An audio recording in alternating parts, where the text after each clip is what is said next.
ಕಾಂಗ್ರೆಸ್ನಲ್ಲಿ ಕ್ಲೈಮ್ಯಾಕ್ಸ್ ಹಂತಕ್ಕೆ ಬಂತ ಸಂಪುಟ ವಿಸ್ತರಣೆ. ಯಾವುದೇ ಕ್ಷಣದಲ್ಲಿ ಬೇಕಾದರೂ ಕ್ಯಾಬಿನೆಟ್ ವಿಸ್ತರಣೆ ಆಗಬಹುದು ಅಂತ ಹೇಳಿ ವೇಣುಗೋಪಾಲ್ ಸ್ಪಷ್ಟತೆಯನ್ನ ಕೊಡುವಂತಹ ಕೆಲಸವನ್ನ ಮಾಡ್ತಾ ಇದ್ದಾರೆ.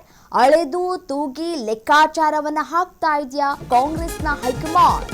20 ಸ್ಥಾನ ಇರು, 40ಕ್ಕೂ ಹೆಚ್ಚು ಆಕಾಂಕ್ಷಿಗಳಿದ್ದಾರೆ. ಯಾರಿಗೆ ಈ ಬಾರಿ ಚಾನ್ಸ್ ಸಿಗುತ್ತೆ ಅನ್ನೋದು ಕುತೂಹಲಕ್ಕೂ ಕೂಡ ಕಾರಣ ಆಗ್ತಾ ಇದೆ. ಮೊದಲ ಬಾರಿ ಗೆದ್ದವರಿಗೆ ಮಣೆ ಹಾಕಲಾಗತ್ತಾ?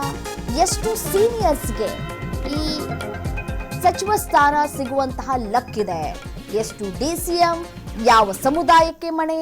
ಭಾರಿ ರೋಚಕತೆಯನ್ನ ಪಡೆದುಕೊಳ್ತಾ ಇದೆ. ಮೊದಲ ಬಾರಿ ಗೆದ್ದಂತಹ 2ರಿಂದ 3 ಮಂತ್ರಿ ಭಾಗ್ಯ ಸಿಗುವಂತಹ ಸಾಧ್ಯತೆಗಳು ದಟ್ಟವಾಗಿದೆ. ಎಂಬಿ ಪಾಟೀಲ್, ಸತೀಶ್ ಜಾರಕಿಹೊಳಿ ಅವರಿಗೆ ಒಲಿದು ಬರುತ್ತಾ ಡಿಸಿಎಂ ಪಟ್ಟ? ಮತ್ತೆ ಈ ಹಿಂದೆ ಸತೀಶ್ ಜಾರಕಿಹೊಳಿ ಅವರು ಕೂಡ ಹೇಳಿಕೆಯನ್ನ ಕೊಟ್ಟಿದ್ರು. ಡಿಸಿಎಂ ಸ್ಥಾನಮಾನ ವಿಚಾರದ ಬಗ್ಗೆ ಚರ್ಚೆ ಆಗ್ತಾ ಇದೆ. ಆದರೆ ನನ್ನ ಹೆಸರು ಕೂಡ ಅಲ್ಲಿ ಮುನ್ನೆಲೆಗೆ ಬಂದಿದೆ. ಬಟ್ ಗೊತ್ತಿಲ್ಲ ಏನಾಗತ್ತೆ ಅಂತ ಹೇಳಿ ಎಲ್ಲವೂ ಕೂಡ ಹೈಕಮಾಂಡ್ ನಾಯಕರು ನಿರ್ಧಾರ ಮಾಡ್ತಾರೆ ಅಂತ ಹೇಳಿದರು. ಸೊ ಹಿರಿಯ ಸಚಿವರಲ್ಲಿ ಯಾರಿಗೆಲ್ಲ ಚಾನ್ಸ್ ಅನ್ನೋದೇ ಸದ್ಯಕ್ಕಿರುವಂತಹ ಕುತೂಹಲ.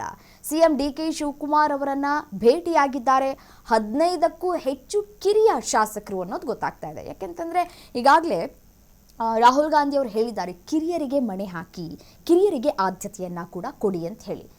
ನೋಡಿ, ಇದರ ಜೊತೆಗೆ ಹೊಸಬರಿಗೆ ಮಂತ್ರಿ ಭಾಗ್ಯ ಸಿಗುವಂತಹ ಸಾಧ್ಯತೆಗಳು ದಟ್ಟವಾಗಿದೆ. ಮೊದಲ ಬಾರಿ ಗೆದ್ದಂತಹ ಶಾಸಕರಿಗೆ ಈ ಬಾರಿ ಲಕ್ ಅಂತ ಕೂಡ ಹೇಳಲಾಗ್ತಾ ಇದೆ.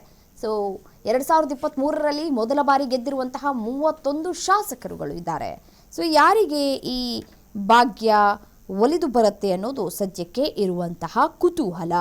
2023ರಲ್ಲಿ ಮೊದಲ ಬಾರಿ ಗೆದ್ದಿರುವಂತಹ 31 ಶಾಸಕರು. ಹೊಸ ಶಾಸಕರ ಪೈಕಿ 5ರಿಗೆ ಮಂತ್ರಿ ಭಾಗ್ಯ ಸಿಗುವಂತಹ ಸಾಧ್ಯತೆಗಳು ಕೂಡ ದಟ್ಟವಾಗಿದೆ.